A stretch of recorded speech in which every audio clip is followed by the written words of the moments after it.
Masih melanjutkan kajian kita. Kali ini hadis yang ke-20 ya. Hadis yang ke-20 dari 40 hadis. Insyaallah 40 hadis yang kita bahas, amalan ringan tapi berpahala besar. Hadisnya an Abi Hurairah radhiyallahu anhu. Diceritakan dari Abi Hurairah radhiyallahu anhu. Qala, beliau berkata, qala, telah bersabda siapa Rasulullah sallallahu alaihi wasallam. Apa sabdanya? Innallaha azza wa jalla yaqulu yaumal qiyamah. Sesungguhnya Allah azza wa jalla berfirman pada hari kiamat. Ini hadis qudsi berarti. Karena Nabi menceritakan firman Allah, berarti ini hadis qudsi. Hadis qudsi itu maknanya, maksudnya dari Allah, pilihan katanya dari Nabi, itu hadis qudsi namanya. Kalau Al-Quran maksudnya dari Allah, pilihan katanya juga dari Allah, itu kalau Al-Quran. Tapi kalau hadis qudsi maknanya dari Allah, pilihan katanya dari Nabi kita Muhammad sallallahu alaihi wasallam, dan tidak tercantum dalam Al-Quran. Itu hadis qudsi. Yaqulu, Allah berfirman, apa firmannya pada hari kiamat? Ya bna Adam, wahai anak Adam, maritu, aku sakit, falam ta'udni, maka kenapa engkau tidak menjengukku? Padahal aku sakit, kamu kok tidak menjenguk aku? Tentu pengertian Allah sakit di sini tidak bisa diterjemahkan sebagaimana harfiahnya. Sebagaimana ayat tentang nasullaha fanasiyahum, mereka melupakan Allah, maka Allah pun melupakan mereka. Itu juga tidak bisa dimaknai secara harfiah bahwa Allah itu lupa, karena Allah nggak mungkin lupa. Sebagaimana Allah sakit, itu tidak mungkin Allah sakit. Maka ini nggak bisa dimaknai dengan makna zahir hadis ini. Qala, maka Allah berfirman, lihat ini Allah menjelaskan maksud dari aku sakit dalam hadis itu, bahwa makna hadis itu tidak dimaknai secara zahir teks hadis itu. Artinya makna hadis itu harus dijelaskan. Dan yang menjelaskan Allah langsung dalam hadis ini. Jadi bukan penafsiran ulama ini, bukan. Bukan penafsiran ulama, bukan penafsiran Nabi, tapi ini penjelasan Allah langsung melalui lisan yang mulia Nabi kita Muhammad sallallahu alaihi wasallam, karena hadisnya hadis qudsi. Jadi ini Allah langsung yang menjelaskan, tapi melalui lisan yang mulia Nabi kita Muhammad sallallahu alaihi wasallam. Apakah kamu tidak tahu bahwa hambaku si fulan itu sakit? Mengapa kamu tidak mengunjunginya? Jadi maksudnya Allah sakit itu, maksudnya adalah kamu kan tahu ada si fulan itu sakit. Kenapa kamu tidak mengunjunginya? Apakah kamu tidak tahu seandainya kamu kunjungi dia, kamu akan mendapatiku di sisinya? Jadi maknanya, kalau ada seorang yang sakit dan kita menjenguknya, di samping itu hal yang sangat utama, karena kita dianggap dalam tanda kutip sedang menghadap kepada Allah, atau dianggap kebaikan yang Allah sangat ridho, dan di antara makna yang tersirat adalah itu maksudnya adalah waktu dan tempat yang mustajabah. Jadi menjenguk orang sakit, takziah orang kena musibah macam-macam, itu tempat adalah tempat yang mustajabah. Sebenarnya yang sunnah berdoa itu adalah yang sakit sebenarnya, bukan yang menjenguk sebenarnya. Tapi dalam hadis tentang menjenguk, yang menjenguk juga sunnah berdoa. Cuman yang mustajabah dan cepat dikabulkan doanya itu justru sebenarnya yang sakit itu. Ini hadisnya riwayat Muslim.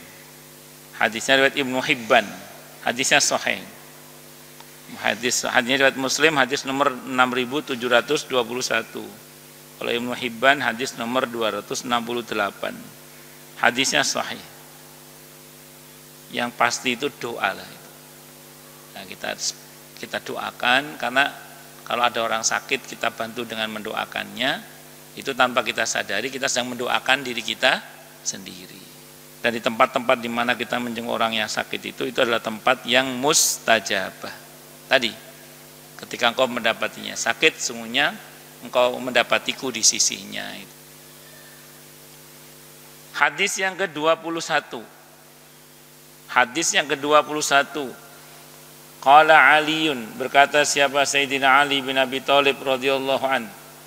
Sami'tu, aku mendengar Rasulullah sallallahu alaihi wasallam yaqulu, beliau bersabda. Apa sabdanya?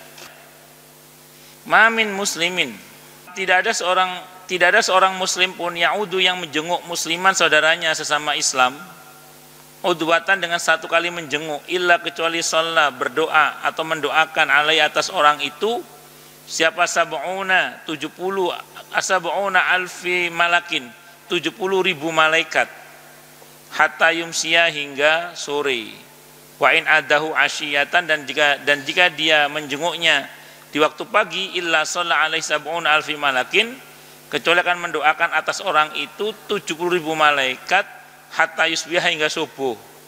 Wa kana lahu kharifun fil jannah, dan dia dijamin mendapatkan kebun di surga kelak. Hadisnya riwayat At-Tirmidzi, hadisnya nomor 985, hadisnya hadis hasan. Jadi kalau kita jenguk orang sakit di waktu pagi sampai sore, kita didoakan oleh malaikat sebanyak 70.000 malaikat.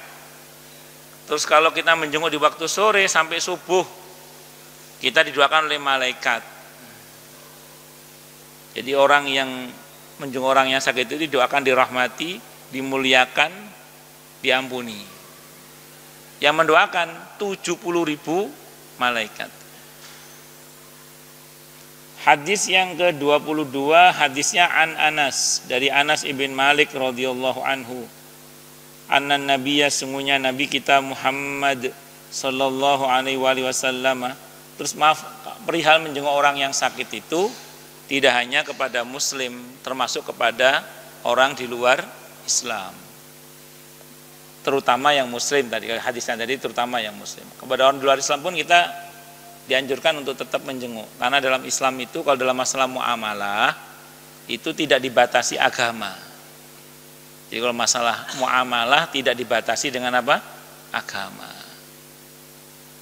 Nah, mana dalilnya? Itu tentang seorang wanita Yahudi yang punya kebiasaan kalau Nabi lewat di satu tempat, kadang diludahi, dilempar biji kurma, kadang dilempar sak tangkai-tangkainya kurma itu.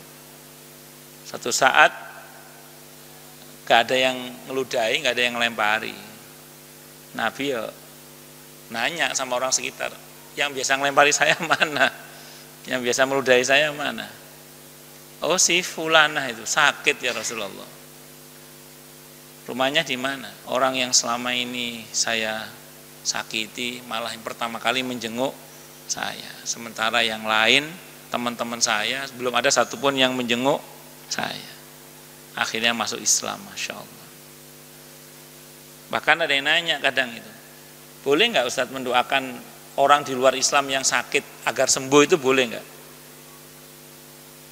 Saya mau cerita dulu sebelum saya ngomong boleh. Ini yang dipakai dalil oleh ulama ya, nanti Anda simpulkan sendiri. Hadisnya Bukhari dengan beberapa redaksi, karena ada beberapa nomor di hadis Sahih Bukhari. Hadisnya Bukhari. Pernah ada kepala suku, dalam satu riwayat kepala suku itu belum masuk Islam, masih kafir. Itu kena sengat kala jengking. Di hadis yang lain, di redaksi yang lain kena gigit ular. Pokoknya dia kena sengat binatang berbisa lah pokoknya gitu. Terus saat itu ada 5 orang sahabat Nabi yang sedang berada di situ, dimintai tolong untuk meruqyah, mendoakan si kepala suku ini supaya sembuh. Dibacakan suratul Fatihah, ditiupkan di air. Dibacakan suratul Fatihah, ditiupkan di air. 5 orang itu baca Fatihah semua. Terus kemudian ditiupkan ke air, qaddarallah, sembuh orang itu. Qaddarallah, sembuh. Kejadian itu diceritakan kepada Rasulullah Muhammad sallallahu alaihi wasallam. Nabi bertanya, dari mana kamu tahu kalau Al-Fatihah itu adalah ruqyah? Ya emang Fatihah itu ruqyah kata Nabi. Ada gitu, ada pokoknya intinya Nabi menegaskan, ya emang bener Fatihah itu emang ruqyah. Terus Nabi cuman bilang gini, mengenai tindakan itu Nabi malah menegaskan bener pakai Fatihah itu menunjukkan bahwa tindakan sahabat itu benar. Jadi Nabi tidak menyalahkan tindakan. Itu dipakai dalil oleh para ulama, oleh sebagian para ulama bahwa mendoakan kesembuhan untuk orang di luar Islam yang sakit itu boleh, tidak apa-apa. Nah, yang dipersoalkan para ulama itu kalau sudah mati, gitu loh. Istighfar kita untuk yang bersangkutan itu tidak sampai. Makanya kita doakan yang hidup. Nah, cuman saya sering bilang dalam hati itu kalau mendoakan itu dalam hati tadi saya tambahkan semoga dapat hidayah. Hadis yang ke-22. Hadisnya an Anas, diceritakan dari Anas ibn Malik radhiyallahu an. Annan nabiyya, sungguhnya Nabi kita Muhammad sallallahu alaihi wasallam, apabila keluar seseorang dari rumahnya, maka dia mengucapkan bismillahi dengan menyebut nama Allah, tawakkaltu, aku bertawakal Allah terhadap Allah.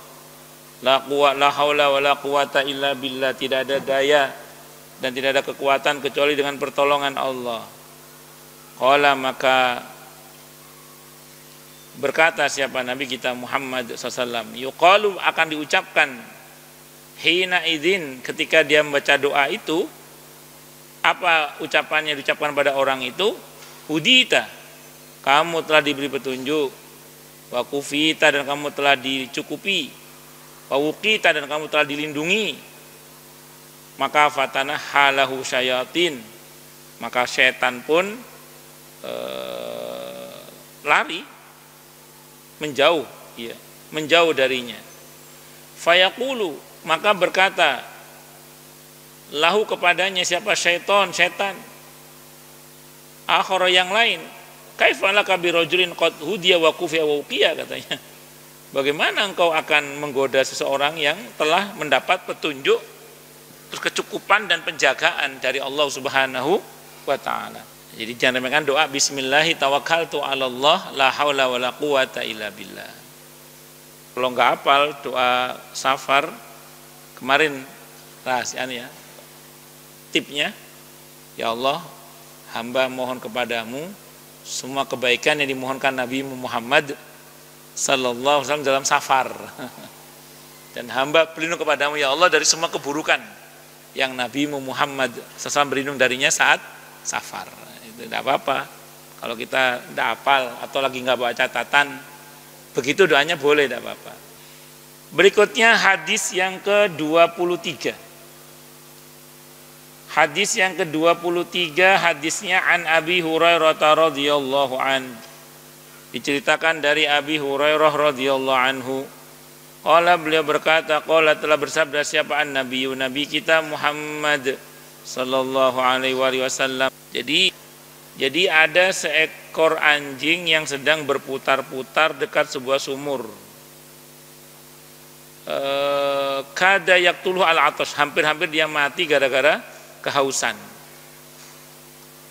Id ra'athu, tiba-tiba telah melihat dia siapa? Baghyun, seorang pelacur.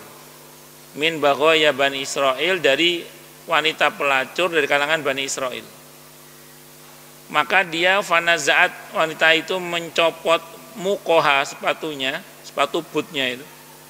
Fasaqathu, maka dia memberikan minum. Jadi dia ngambil air dulu di bawah sumur itu untuk memberi minum anjing tadi. Faghufira laha bihi, maka wanita itu diampuni oleh Allah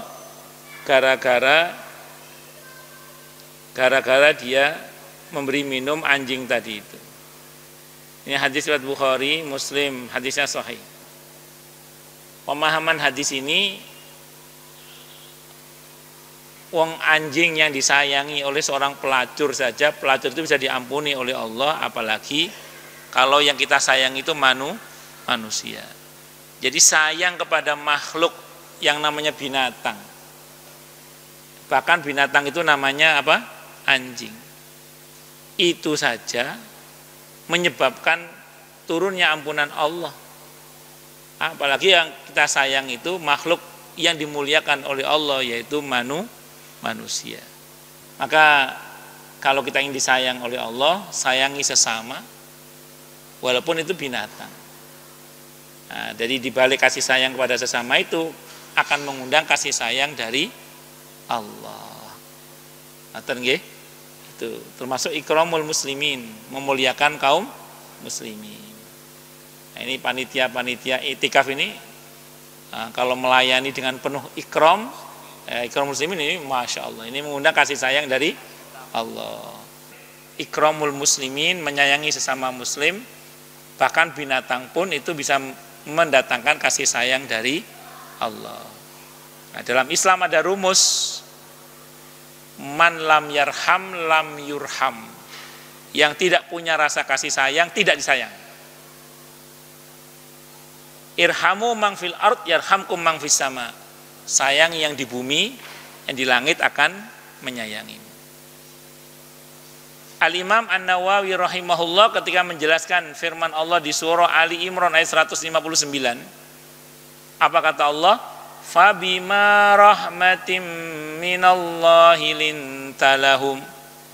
Maka disebabkan rahmat Allah lah wahai Nabi, engkau bisa bersikap lemah lembut terhadap mereka.